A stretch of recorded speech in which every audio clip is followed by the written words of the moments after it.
Bon, pour modifier la couleur du motif, vous avez deux solutions, enfin, que vous connaissez.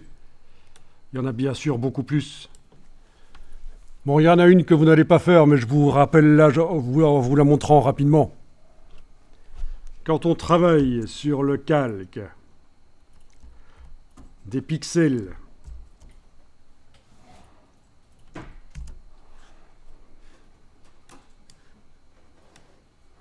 et là c'est vrai que pour simplifier l'explication, les deux premières méthodes qu'on avait vues, je vais pouvoir jeter les calques, vous allez pouvoir le faire aussi. On ne garde plus que la dernière méthode qu'on avait appliquée. Remplir le motif dans une image à côté, le déplacer, ça arrive sous forme de calque, transformer, c'est ce que vous venez de faire.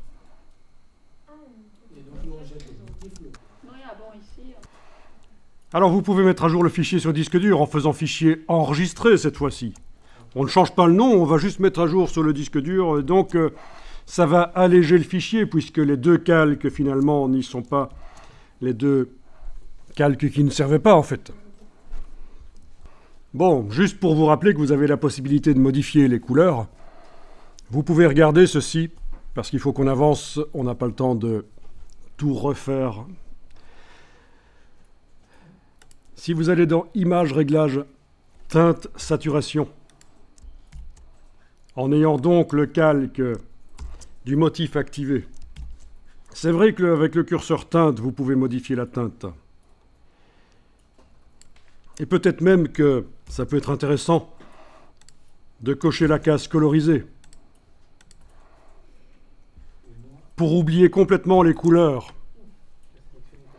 de votre motif d'origine et remplacer par une seule couleur.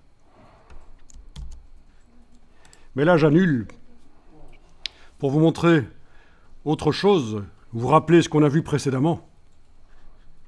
Et donc ceci, vous ne devez pas le faire, c'est juste un rappel pour vous dire que oui, vous avez été chercher un motif, mais vous pouvez aller plus loin au niveau de sa modification. Le calque de réglage de type courbe de transfert de dégradé, ça vous rappelle quelque chose? Voilà.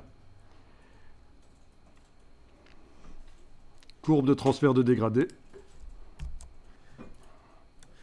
Donc, possibilité d'aller changer le dégradé et même créer ses propres dégradés, bien sûr.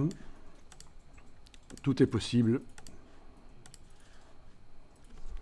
Et ça, c'est déjà pas mal du tout, de pouvoir faire ce genre de choses.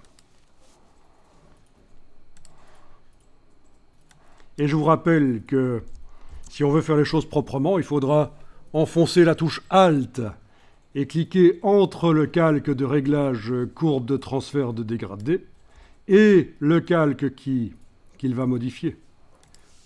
Voilà. Allez-y, vous pouvez en faire un. Ça ne prend pas tellement de temps que ça.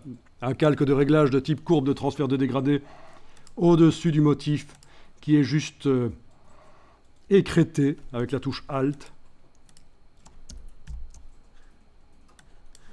Et vous pouvez enregistrer le fichier quand c'est fait, pour ne pas perdre ça. À un certain moment, je ne vous l'ai pas dit, mais je suis repassé en enregistrement au format Photoshop. J'ai laissé tomber finalement le Photoshop PDF pour la suite du travail. Donc, vous pouvez aussi, si vous voulez, recommencer à enregistrer en format Photoshop tout simple, plutôt que de continuer à enregistrer au format Photoshop PDF.